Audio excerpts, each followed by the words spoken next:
What's going on, everybody? This is Joe. And Amy. And we are back with another MTG Arena video. Hopefully you all enjoyed your New Year's celebrations. And now we are here for our first MTG Arena video for 2020. And we figured we would start the new year off right by, what else? Opening some presents. The holiday season just ended. Let's open some packs. We've got 13 here.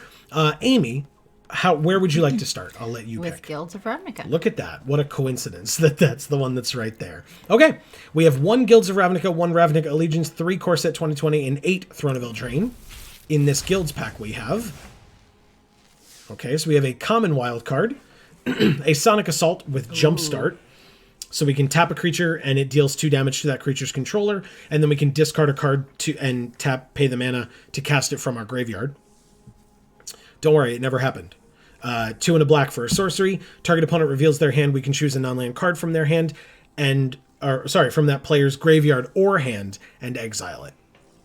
So you could use this basically if they have something scary in their graveyard they get back, like a Jumpstart card, for example. You could just play this card. You get to, for free, look at their hand. But then you could take something from their graveyard, or if there's then something scarier in their hand, you can get rid of that as well. Right, cool. Luminous Bonds is basically a pacifism for 3 mana. Enchanted creature can't attack or block. Deadly Visit, 3 black, destroy target creature, but you get to surveil 2. Look at the top 2 cards of your library, put any number of them into your graveyard, and the rest on the top of your library in any order. So you can like swap them around, or you can like ditch lands if you don't need lands. Oh. Super helpful, surveil. And plus, there are a lot of cards in Dimir that say, if you surveil, do X, Y, and Z from back in Guilds and Guilds of Ravnica.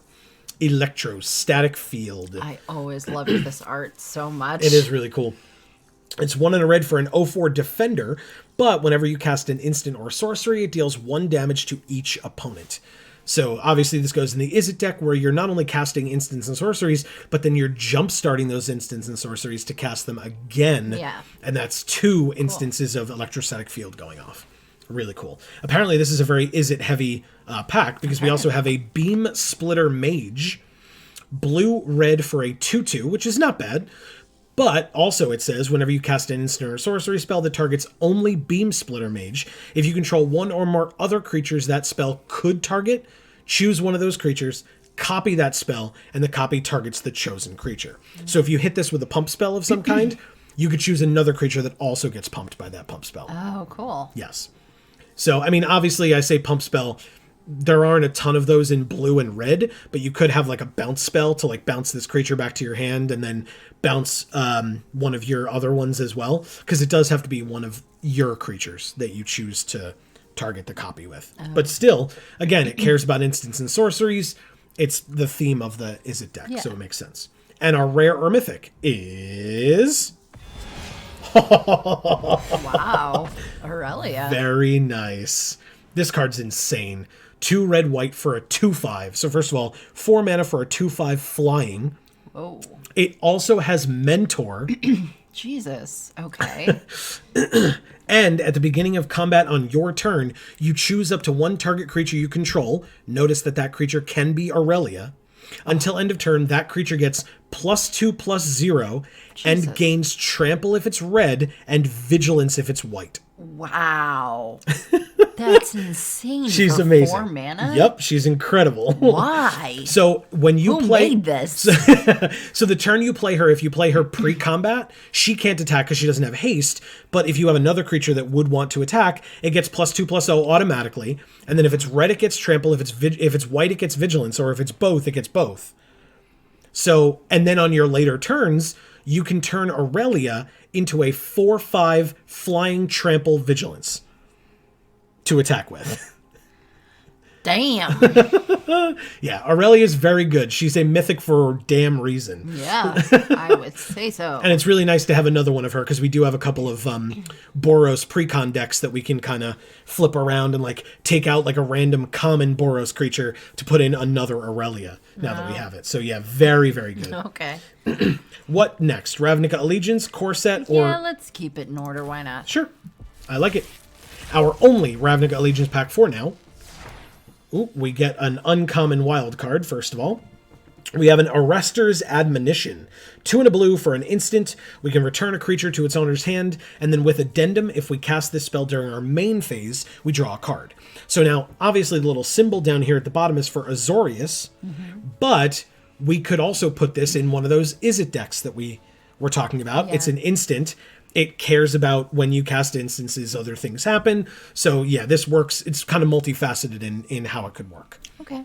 But it's just a very Azorius ability, that's all. Then we have a 10th District Veteran, 2 and a white for a 2/3 Vigilance. Whenever it attacks, we can untap another creature we control. So not only does this attack without tapping, but then you can untap something else as well. She's so beautiful. You like her? Yeah. She's cool. I like her armor a lot. I think it's very detailed and awesome. So yeah, really cool. Speaking of, we were talking about pump spells earlier. 1 and a green for an instant. Gift of Strength. Target creature gets +3/+3 and gains reach until end of turn. So it's weird that it gives it reach because it kind of makes you feel like you want to be more defensive when you use this, but it's a pump spell, so like it's better to use it on the offense when you're attacking. So it's not perfectly synergistic, but it still gives +3/+3 for 2 mana, and if that's what you need at instant speed, Gift of Strength works just fine for that. Plus, I mean, that mohawk. God damn. Well, look at the size of it. That's just a Gruul Centaur, right? Like, and it's huge compared to that city. Yeah. So why not have your hair be just as huge? Yeah, exactly. It was given a giant growth, even though it's just a Gift of Strength. Plus, it's 1 more mana, obviously, than giant growth, but still. Blade Juggler. It's 5 mana for a 3/2, which is not great. Just No. 5 mana for a 3/2. But it has Spectacle for 2 and a black, which means you can cast it for its Spectacle cost rather than its mana cost if an opponent lost life this turn. Oh. So a lot of times you cast this on your second main phase after you've attacked. You know, they let 1 damage through or whatever, or you attack with enough creatures where they can't block it all. And then it says when Blade Juggler enters the battlefield, it deals 1 damage to you and you draw a card. Oh, Which is a very cool effect. Black has been doing that a lot recently, like lose a life, draw a card or whatever. It's a fine way to draw cards in black. Nothing wrong with that at all. And 1 damage is not a huge deal. Drawing a card is a huge deal. right. And then it's a 3/2 for 3 that also lets you draw a card, essentially. So, Arrester's Zeal, another, like Arrester's Admonition. It's another Azorius-themed card. Arrester's Zeal is an instant for 1 white. Target creature gets +2/+2 until end of turn. If you cast this during your main phase, that creature gains flying until end of turn as well. So you could use this as a combat trick if you wanted to, but then your creature would just get +2/+2, or you could use it during your main phase, give it to a creature when your opponent can't block a flyer, or has a flyer that's not bigger than whatever you're going to give +2/+2 as well. And then you can give it flying and get in that way. It's just that they then are better prepared to deal with it before you attack, which is why you wouldn't necessarily want to use instants on your main phase, but there's a bit of a trade-off there where you get a benefit of some kind, again, just like Arrester's Admonition as well. Okay. So last pack seemed to be an Izzet theme. This seems to be an Azorius theme because we have High Alert. 1 white-blue for an enchantment. Each creature you control assigns combat damage equal to its toughness rather than its power. And creatures you control can attack as though they didn't have Defender. And for 2 white-blue, you can untap target creature. So if you notice, some of the white and blue themed cards might have a higher toughness than they do attack. So this creature would attack as if it were a 3/3 instead of a 2/3. But to show contrast a bit, this would attack as a 2/2 instead of a 3/2. Although it says, yeah, because it's automatic. Each creature you control assigns, not may assign. So it would have to happen. So if for whatever reason you were playing a 3-color deck, you would not want to put a Blade Juggler in with your High Alert, but this 10th District Veteran gets a slight upside bonus of attacking as a 3/3 as opposed to a 2/3. And it is on... it's combat damage. Because it can attack as though creatures can attack as though they didn't have Defender, but this is combat damage in general, so this is on blocks as well, which is why this Vigilance creature would be beneficial. It would attack or block essentially as a 3/3. Now, is the High Alert, Yes. is Darken the artist of that card? Yes. Okay. Yes. Because I find it kind of ironic that their name is Darkin, but like the light in this picture is incredible. Yeah, it's like the spotlights shining down. Like it's like it's actually emanating light. Yeah. It's very cool. I like it a lot. Yeah, it's like a little lens flary, but it's in a good way. Yeah. And so our other uncommon is Flames of the Razeboar.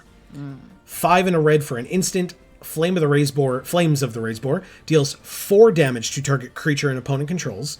Then it deals 2 damage to each other creature that player controls if you control a creature with power 4 or greater.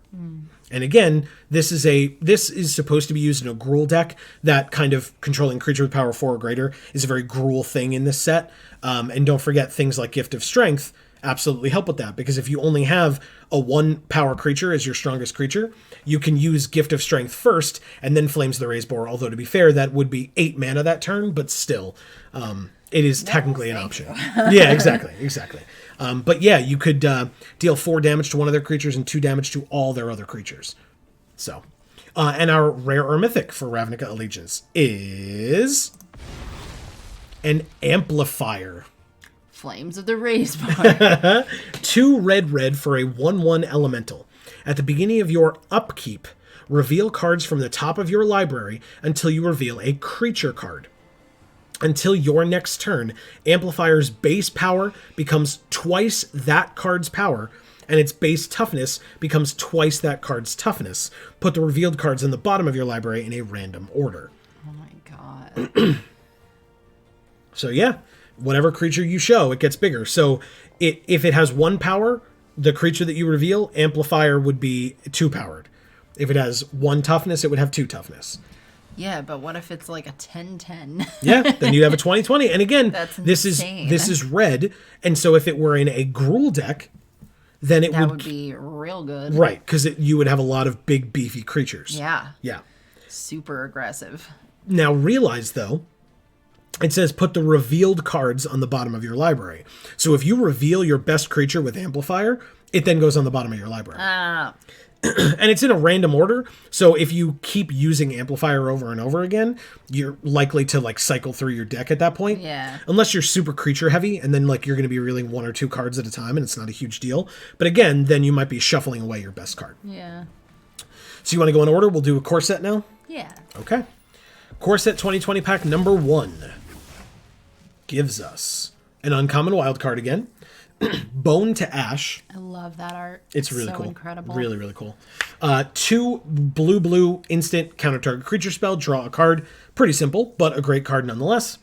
Winged Words. 2 and a blue for a sorcery. It costs 1 less if you control a creature with flying, and you draw 2 cards. So either it's 3 mana to draw 2 cards, which is Divination, which we've seen many times, and is a fine card, or it's 2 mana to draw 2 cards if you have a flyer, which is insane. Card's nuts. Really, really good. And again, since we're in this standard format and we've been looking at other stuff, this goes super well in an Instants and Sorceries Izzet deck. Yeah. Because, I mean, you would get benefits for casting this sorcery, but also you draw cards in the process. Speaking of benefits that you would get from casting an instant or sorcery, Infuriate is 1 red for an instant. Target creature gets +3/+2 until end of turn. That dude is me.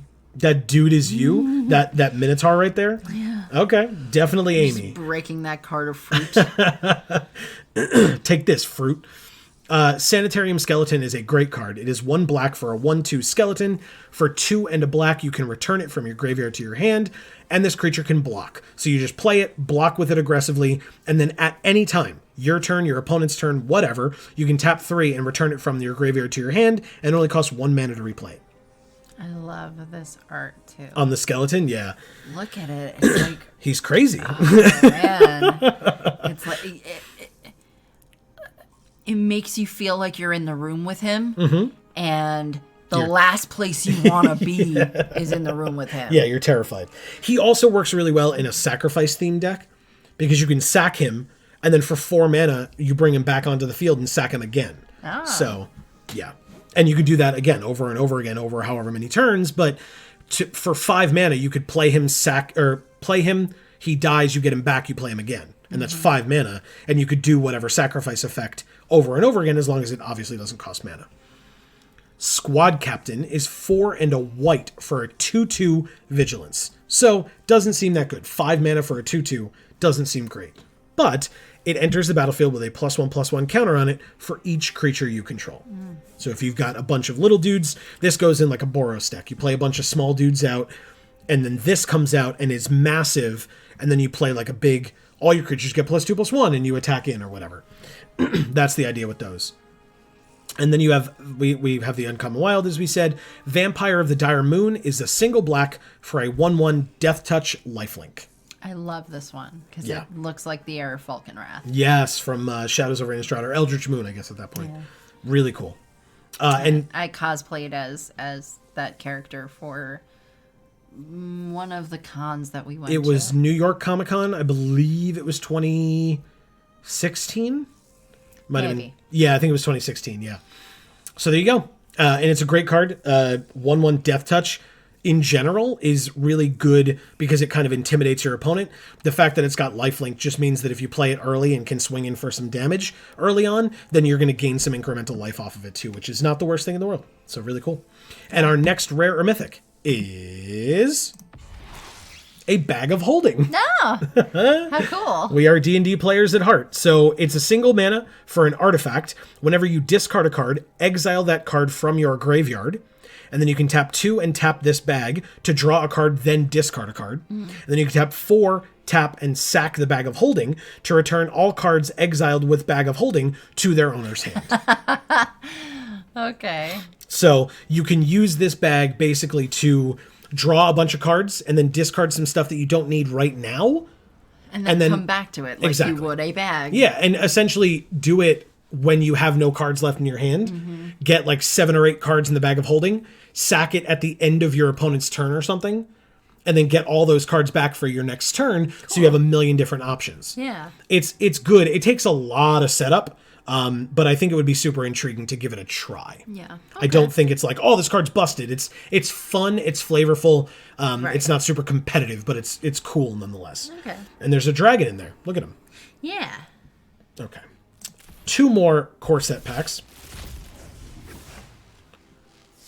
So we have, you thought that other guy was you. Maniacal Rage. 1 in a red for an enchantment aura. Enchant creature gets +2/+2 and can't block. So you just put it on one of your creatures that you just want to attack forever. We have another Squad Captain. Yeah. We have a Moorland Inquisitor. 1 and a white for a 2/2, and then you can give it first strike for 3. It's not amazing, but it's fine. It's a 2/2 for 2 with upside, which is always a good thing to have in like a limited type of environment. He's got 2 axes. He does have 2 axes. That maybe is how he has first strike, I guess. I love how he's like in the rain. Dude looks like Trace Atkins. But yeah, he's just in the rain and like there's that little bit of water dripping off his hat there in front of his face. Kind of cool. It's really cool art because he's such a dark figure on such a washed out background. Oh yeah. It's intriguing. That's a good word to describe how you feel from looking at that art. That's fair. I'm a little intimidated by him, to be honest. Really? I think so. He looks a little intimidating. You wouldn't be scared to have that guy stand in front of you in the rain? No. Oh, I would. All right. Amy's tougher than Joe, confirmed. Well, I'm the Maniacal Rage, so... That's fair. We have Frilled Sea Serpent. We've seen this a million times. I love him. Yes, it's 4 blue for a 4/6, and then for 7 you can make it unable to be blocked this turn. Basically, when you get into the late game, if you have this card, you play it down and they can't kill it, you're just going to hit them for 4 damage every turn over and over, because you'll have the mana to make it unable to be blocked. So I want him as a pet. That's horrifying. Those are cute. These are scale humans for a reason. That's a human being in a boat. Yes, but he's my pet. He won't eat me. Oh. He'll only eat my enemies. That is how Amy confirmed tougher than Joe. Active Treason we've seen a million times as well. 2 in a red, sorcery, gain control of target creature until end of turn. Untap that creature, gains haste until end of turn. You can basically just take their best thing or their only blocker and swing in and kill them. That's what Active Treason would be helpful with. Scuttlemutt. It's a 3 mana scarecrow. You're trying to figure out what's going on in the art, aren't you? Yeah. I wouldn't. I can't figure it out. Here's leg 1, leg 2. Whoops, it's kind of the edge of the card. Leg 3 and leg 4. Oh.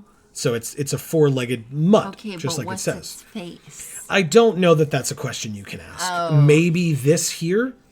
Maybe? Or that thing? up This? there? No, I think that's that just its the tail? Yeah, I would assume so. Not interested. Yep.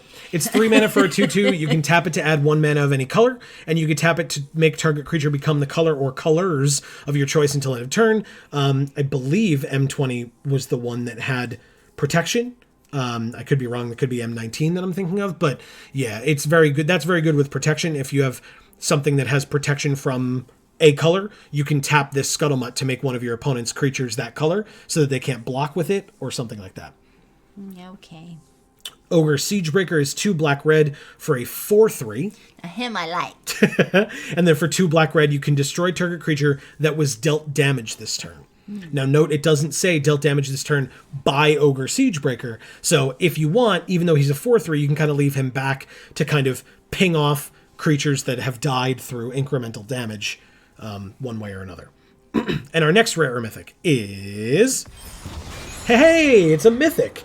It's Cavalier of Dawn. 2 white for a 4/6 vigilance. White. White. For a 4/6 vigilance. When it enters the battlefield, destroy up to 1 target non-land permanent, and its controller creates a 3/3 colorless golem artifact creature token, which you see here on the right. I like him. You like the golem? Yeah. And then when Cavalier of Dawn dies, you can return an artifact or enchantment from your graveyard to your hand. Cool. So the thing is, like, if you have a 1/1 creature that's not really doing much for you, like you played it early game or whatever, you can get a golem out of it. If you had that sanitarium skeleton that we had before, you can use this to destroy your sanitarium skeleton, get this golem, and then get your skeleton back for 4 mana. Cool. So, yeah. Let's do our last core set pack. Cavalier of Dawn is probably it's definitely not the most exciting of the Cavaliers. We got another rare wild card and a common wild card. I have to say, the digital opening of these packs, Yeah. much more effortless than the Actual opening of packs? actual opening of physical packs. Shameless they really plug. make it seem easy. Yeah, shameless plug. Feel free to check out our wife finance hus bundle battles and see Amy struggle with packs occasionally. Yeah, great. It happens. I don't blame you. It's definitely not the easiest thing in the world. Takes practice, that's all. You just got to keep opening packs. That's what Wizards wants. That is what Wizards wants. A duress for a single black. We've seen this a million times. Sorcery. Target opponent reveals their hand. You choose a non-creature, non-land, and they discard that card. But you still get to see their whole hand as well. And on Arena, that means that you continue to see their hand forever. Whereas in like competitive play, quote unquote, in paper, they don't have to continue showing you their cards. I've played against a couple of cool players in LGSs who will continue to do that. They'll just lay their hand out on the table. They're like, well, you know about this already, and they'll lay it out. But if it's like a more competitive situation, they definitely won't, and you have to like write it down or remember it or whatever. Oh, okay. But in Arena helps you out with that, which is cool.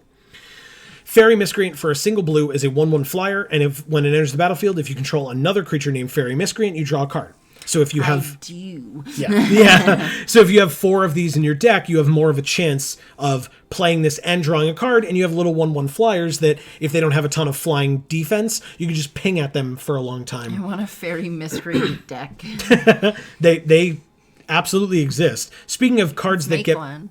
Okay. Speaking of cards that get better the more that you have of them, Growth Cycle. Yay. 1 and a green for an instant. Target creature gets +3/+3 until end of turn. It gets an additional +2/+2 until end of turn for each card named Growth Cycle in your graveyard. I do like this card. Yeah. We have played this card in Arena a number of times. Correct. Through like drafting and stuff like that. Yeah. But yeah, the most it can get is 3, 4, 5, 6, 7, 8, 9. You get +9/+9 on one of your creatures for 2 mana. In constructed with this card. If that's not sweet, I don't know what it is. That's obviously the ideal. More likely, it's still +3/+3 for 2, which is what that Gift of Strength card was. Yeah. But this is better than Gift of Strength, because if you have more than one, it could be better. Whereas Gift of Strength only grants reach, and again, its combat tricks are better at instant speed when they're used for attacking, not blocking. Right. In my opinion. That makes sense. Depending on the deck that you're in, of course. There are certainly decks that would not say that, but yeah. Okay. Unsummon, classic, 1 blue mana, instant, return a creature to its owner's hand. Yeah. Anytime, whatever. I know you like the art on this card. Sirius Black. Yes, coming through the chimney or the ashes at the bottom of the fireplace. Yes, the hearth. 1 and a red for an artifact equipment, Mask of Immolation. When it enters the battlefield, you get a 1/1 red elemental, which you can see here, and then the Mask of Immolation attaches to it, and that equipped creature has sacrificed this creature. It deals 1 damage to any target. Cool. It's not terrible. Again, I don't love it, to be honest. The art's cool. Yeah. You know what is amazing, though? Risen Reef. Ah. 1 blue-green for a 1/1 elemental. Whenever Risen Reef or another elemental enters the battlefield under your control, you look at the top card of your library. If it's a land, you can put it onto the battlefield tapped. If you don't put the card onto the battlefield, you put it into your hand. So you basically draw a card every time you play an elemental, but if that card's a land, it's just on the battlefield tapped and you don't have to worry about playing it. Nice. Card is insane. It's only a 1/1 for a reason. Okay, on to Throne of Eldraine. Oh, I forgot about... I'm stupid. Well, we got Chandra, and I'm just really dumb about it. Oh. I forgot that we had a rare mythic. I was like, oh, we looked at all the cards, right? Whatever. Yeah. Wow. Okay, whatever. But it was Chandra, too. Cool. So, huge disrespect to Chandra. I apologize. She'll burn you. Yeah, I guess. I deserve it. We have a common wild card. We're on to Throne of Eldraine, like I said. So we have a Scalding Cauldron. 1 mana for an artifact. 3 mana tap, sack. It deals 3 damage to target creature. Garen Brigg Paladin, we've used this guy before. Yep. 4 and a green for a 4/4. If at least 3 green was spent to cast it, it is a 5/5. And either way, it can't be blocked by creatures with power 2 or less. Dude is rad. He's really cool. Hengewalker is 3 mana for a 2/2 Golem. Adamant, if at least 3 mana of the same color, so it would have to be exactly 3 mana of the same color, because it's only 3, was spent to cast it, it enters with a +1/+1 counter. So, card's fine. It's not great. You'd have to have exactly 3 mana of the same color to cast a 3/3. But there are a lot of ways that you could tap 3 mana and make a 3/3. It's not a huge deal. Burn Your House Down. 2 and a red for a sorcery. Up to 3 target creatures can't block this turn. Destroy any of them that are walls. Blow your house down. What'd I say? Burn your house Oh, down. sorry. Yes, below your house. It's a red card. You're triggering people there. Yeah, definitely blow your house down. Sorry. So yeah, this is a great way to win a game. You just make 3 of their blockers, which is probably all of them, unable to block, and then you just, like, sure, destroy any of them their walls. Who cares? You just make 3 of their creatures unable to block, and you just attack and win. Like, that's what this card's for, if you're playing it at all, which I would probably not. Cauldron's Gift is 4 and a black for a sorcery. Adamant, if at least 3 black was spent to cast it. Put the top 4 cards of your library into your graveyard, and then you may choose a creature card in your graveyard. If you do, return it to the battlefield with an additional +1/+1 counter on it. Which is cool for 5 mana, not bad at all. Bog Naughty, speaking of cool cards for 5 mana. I love Bog Naughty. It's a 3/3 fairy for 5 with flying. And for 2 and a black, you can sack a food and give a creature -3/-3 until end of turn. But you're probably just trying to kill it with that, so hopefully you do. I'll remember to look at our rare or mythic this time. Good. It is a Folio of Fancies. Not as cool as Chandra. Agreed. 1 and a blue for an artifact. Players have no maximum hand size. For XX and tap, each player draws X cards. And then for 2 and a blue and tap, each opponent puts a number of cards equal to the number of cards in their hand from the top of their library into their graveyard. So it's a mill card, but to be fair, we've played against somebody who was playing this card, and they milled themselves out before us because they were drawing cards at the same rate as us with this Folio of Fancies. Right. So, on to the next. Okay, pretty good stuff. Queen of Ice. Yeah. Awesome. Her adventure, Rage of Winter. You can tap a creature and it doesn't untap during its controller's next untap step. And as a creature, she says whenever she deals combat damage to a creature, tap that creature and it doesn't untap during its controller's next untap step. And it's 2/3, which is not bad at all. For 3 mana, really nice. Sporecap Spider. You love this guy. Yes, I do. It's a 1/5 with reach. Pretty basic. 3 mana. He's cute. Yeah, and it's a great card. It's a great blocker for flyers. I mean, look. Malevolent Noble, 1 and a black for a 2/2. 2 mana, sack an artifact or another creature. Put a +1/+1 counter on Malevolent Noble. So, There are certain sacrifice decks that would want this card. I have not seen it used to great effect quite yet. But there it is. Garen Brig Carver is a simple 3/2 creature for 4, but he has an adventure. Target creature gets +2/+2 until end of turn, and for that reason of the adventure of Shield's Might, that's why this card gets played. Because it's basically 2 mana, +2/+2, instant speed, but then later on you can get a creature out of it as well. Yeah. Weaselback Redcap is a red mana for a I love 1/1. him. You do? You love your goblins. I do. 1 mana for a 1/1 Goblin Knight. For 1 and a red, it can become a 3/1 until end of turn, and technically you can do that any number of times that you want for each iteration of 1 and a red that you have, so you could make it a 3/1 or a 5/1 or a 7/1, etc. And it's awesome because he's a knight, but he's riding a weasel. Correct, because he's little. He's a goblin, so he can't ride a horse. How could it be more perfect? Yeah, and he's 1 mana, so your, Boros decks would really like that. Having a 1-drop 1/1. I don't care about that. I Okay. just really like him. Okay, well, speaking of your Boros decks, and I didn't technically do this on purpose, but speaking of Boros decks, Inspiring Veteran. Red-white for a 2/2, which is awesome, but it also says other knights you control get +1/+1. Guess what's a knight? Yeah, my weasel back. So you play this Weaselback Redcap turn 1, this Inspiring Veteran turn 2, and then you attack for 2 with your Weaselback Redcap. I will. Okay. And Order of Midnight is also a knight. 1 and a black for a 2/2 flyer that can't block. But it also has Alter Fate for 1 and a black, sorcery. Return target creature from your graveyard to your hand. I've more often than not cast this creature before casting the sorcery. If you draw this late game, you can get a creature back, which is nice. But if you draw it early game, you just slam this thing as early as you can and start attacking for 2 in the air every turn. Because it can't block, so you're only attacking with it. It doesn't matter. And our rare, or mythic, is... Wicked Wolf. Wicked Wolf. 2 green for a 3/3. When it enters, it fights up to 1 target creature you don't control, and then you can sack a food to put a +1/+1 counter on it and give it indestructible until end of turn and tap it.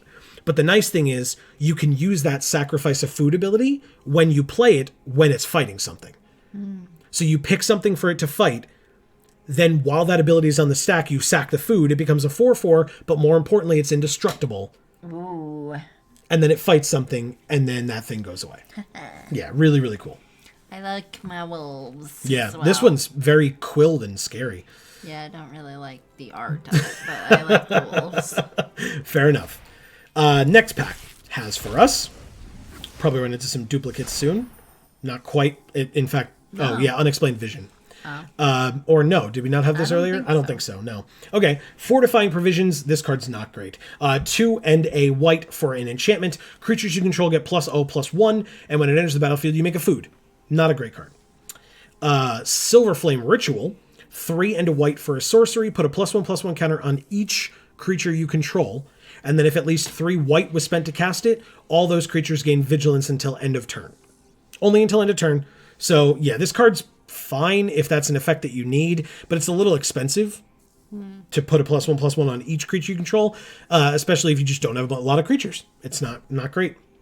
Unexplained Vision is 4 and a blue for a sorcery. Draw 3 cards, and if you spent at least 3 blue, you also scry 3 after you've drawn 3. So you get to look at the top 6 cards of your library. Whoa. Because you draw 3, so you see those, obviously, because they're in your hand, but then you scry 3 as well.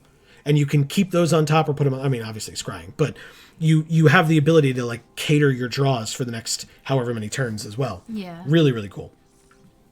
Vantress Paladin, 4 mana for a 2/2 flyer. If at least 3 blue is spent to cast it, it's a 3/3 flyer. Cool. Yeah. Tempting Witch, though. Tempting Witch is fantastic. Yeah, she's really good. 2 and a black for a 1/3. You get a food when she enters, and then for 2, tap, sack a food. Target player loses 3 life. Late game in the food deck, this card is inevitability. You just eventually will win. Uncommon wild card, and Venerable Knight, 1 white for a 2/1, and when it dies, you put a +1/+1 counter on target knight you control. This card's great. You play it early, you can swing in for some damage with it if you have another knight, because they're not going to want to block this. So you're just going to hit him for 2 over and over, because they don't want your other knight to get bigger, because when this dies, it'll get a counter. Yeah, but Tempting Witch is inevitability. Again, this is good early game. This is good late game. Yes. She's Thanos. She is inevitable. And that's a very good one. I like that. And this rare or mythic is Castle Garenbrig. It's a land, obviously. It's a rare, obviously. It's tapped unless you control a forest. You can tap it to add a green. And then for 2 green, you can tap and add 6 green. And spend this mana only to cast creatures or activate abilities of creatures. Boo. Wow, okay. Fair enough. Next pack. I won't say anything about duplicates this time. Oh, good. We have at least one. Just one. Okay. Tome Raider. 2 and a blue for a 1/1 flyer. I like this card. Yeah, and when it enters, you draw a card. Card's great. Howl's Moving Castle. Howl's Moving Castle. It's a 7 mana 5/7 defender. And then for 7 mana, it can become a 7/7 trample that can attack as though it didn't have defender. Really, really cool card. Look at his face. He's yelling. Yeah, this little drawbridge door right here and these 2 angry-looking window eyes. Steel Gaze Griffin. Look at how cute this guy is. He's whatever. Okay, wow. 4 and a blue, just because you just saw Howl's Moving Castle, you're going to be mean to this griffin, huh? I see how I'm it is. just not a fan of birds. We've established Yeah, this. well, but this is like a more like an owl. You like owls. I do, but... Anyway, it's a 5 mana 2/4 flyer, and whenever you draw your second card each turn, Steel Gaze Griffin gets +2/+0 until end of turn. So it can become a 4/4 flyer. Bake into a pie is fantastic. Destroy a creature, make a food. It's one sad-looking pie, but my god, this is a great card. Yeah. Unexplained Division, we saw earlier. Mystical Dispute. 2 and a blue for an instant. It costs 2 less if it targets a blue spell. So if it targets a blue spell, it's 1 blue mana to counter target spell unless its controller pays 3. Card is very good, and if you recall from our Wife Finance Husbundle battle, that's worth more than $1. Yeah. In paper, of course. And I love that art. It's so great. Yeah, really, really cool. He's trying to use his magic, but her hair is going at him, and she's like shushing him. Don't you dare. Hey, Amy, what guild do you most identify as? Gruul. Rampart Smasher. 4 hybrid of red or green for a 5/5 giant that can't be blocked by knights or walls. Well, yeah, he's pretty big. And our rare or mythic. Huh? Yay, Beauty and the Beast. He is the beast. 2 and a green for a 5/5.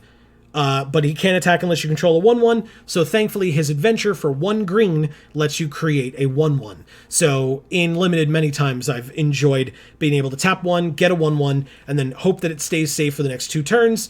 Play out your 5/5 on turn 3 and start attacking in for 5. I love that human art. You do? Yeah.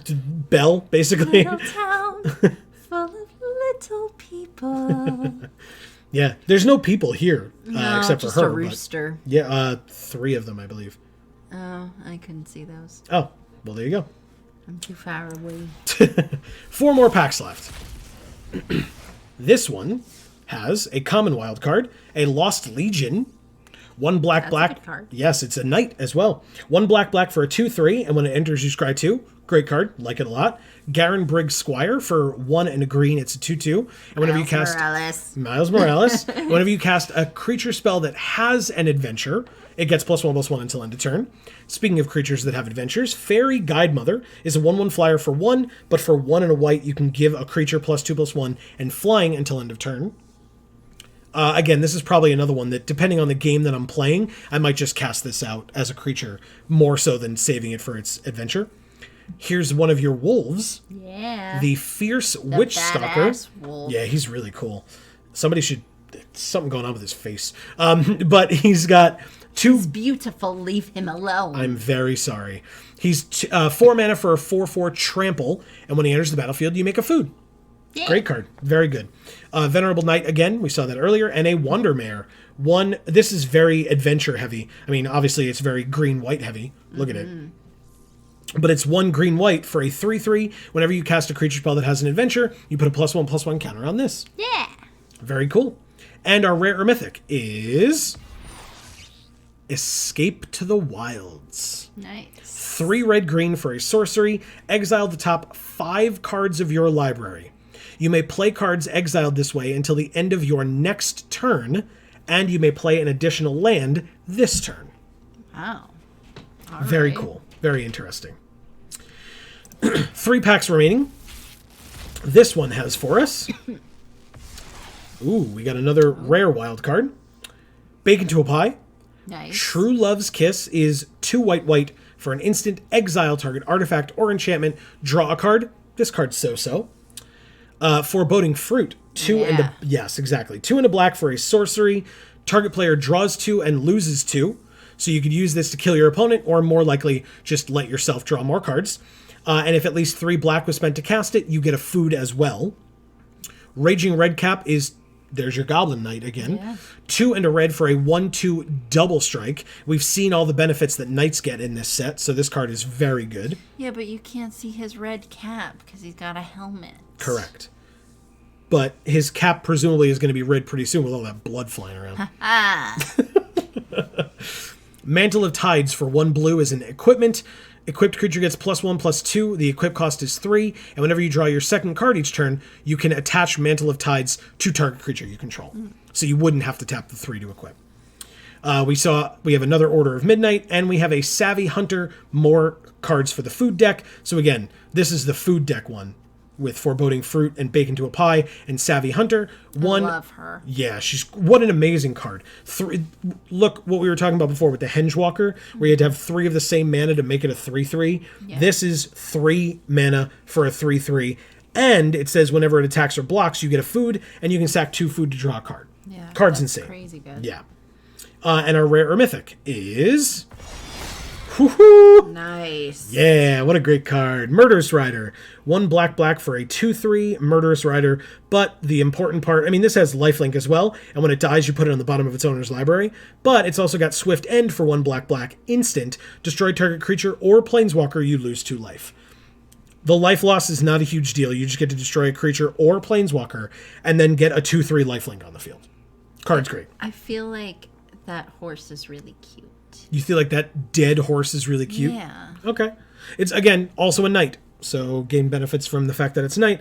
I don't know. You love horses, so I'll defer to you on this one. He's cute. All right, 2 packs. Let's see what they've got for us. We've opened some great stuff today. I'm really happy. Okay. Return to Nature, 1 and a green for an instant. Choose 1, destroy an artifact, an enchantment, or exile a card from a graveyard. This is fine. It's whatever. We have a Youthful Knight, so it is a knight, but it's 1 and a white for a 2/1 first strike. Fine card. I really like it. Early play, good card. And it's a knight, so it can get benefits later on. Lash of Thorns for a single black. Instant, target creature gets +2/+1 and Death Touch until end of turn. So this is basically just a way to trade in combat. Like, the 1 toughness is not going to help you live more often than not. You're just going to use this to trade up to something big that they're like, whatever, you got a dinky 1/1 over there, I'll block it with my big 5/5. And you're like, okay, well, Lash of Thorns, they both die. Thrill of Possibility for 1 and a red instant. As an additional cost, you discard a card and draw 2 cards. We've seen this card many times, but yeah, discard to draw at instant speed is not bad at all. I really like the style of that art, though. It's interesting. Yeah. Yeah, it is interesting. I mean, again, very fairy tale-y, right? Yeah, I don't... Yeah, it's very surrealist artist style. Okay. Which I guess is pretty perfect for fairy tales. Why not? Yeah, well, and it looks like, I mean, there's a lot of, like, winding, thorny things in the background, and it looks like they're reaching for this one thing here, and they've been climbing these thorns to get there. So, really cool. We have a Didn't Say Please. You didn't say please, Amy. So, for 1 blue, instant speed, counter target spell, and its controller puts the top 3 cards of their library into their graveyard. Very cool. Good for the mill deck as well, in this limited format. 1 and a red for a 2/1 human knight, but for 1 red, you can destroy target artifact. It's whatever. This card is whatever. It's not a great uncommon, I won't lie.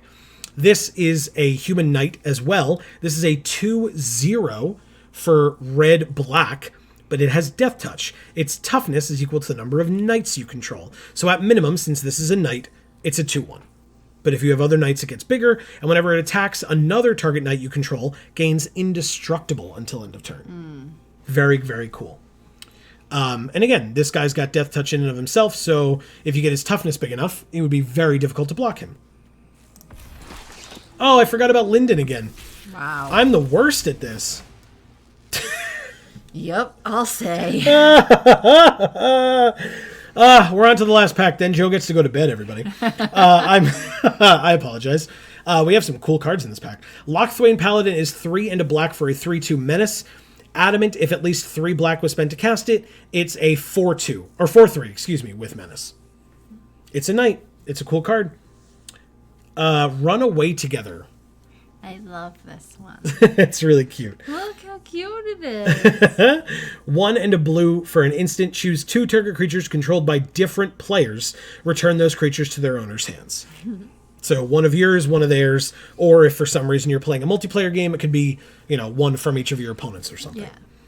Golden Egg. 2 mana. When it enters, draw a card. For 1 tap sack, add 1 mana of any color, or for 2 tap sack, gain 3 life because it's food. It's food? It's food. You would eat a golden egg? It's an artifact food. You would eat a golden egg? I mean, if you were desperate enough. No. No? No, you sell the golden egg, then you can buy, so many eggs. That's true. Well, there's other eggs in this basket. Well, you could buy something other than eggs to eat. Like some bacon to go with your eggs. Nice. We have Scorching Dragonfire. For 1 and a red, it's an instant, deals 3 damage to target creature or planeswalker, and if it would die, exile it instead. Really good. Crashing Drawbridge. Here's a wall with Defender, so all those cards that destroy walls or can't be blocked by walls, this guy gets destroyed by it. So 2 mana for an 0/4 Defender, and you can tap it to give creatures you control haste until end of turn. I usually love the walls. But this one, I mean, it's an artifact creature, but it's not a creature. It's just a drawbridge. That's fair. I usually love the walls because they have cute faces. And this one doesn't. It does not. You're absolutely correct. Sorry. There's an uncommon wild card, an Epic Downfall, 1 and a black for a sorcery, exile target creature with converted mana cost 3 or greater. Very, very cool. And since it's the last pack, maybe I'll think about remembering. Maybe. Yeah, might be a nice idea. Yeah. We have a rare or mythic, and it is... Oh, very nice. Good card. What a thing to not miss. Fabled Passage is a land. You can tap it, sack it, search your library for a basic land, put it onto the battlefield tapped, then shuffle. Then, if you control 4 or more lands, untap that land. So this is basically an Evolving Wilds, but a lot better. And that's why it's a rare. Gorgeous art. Yes.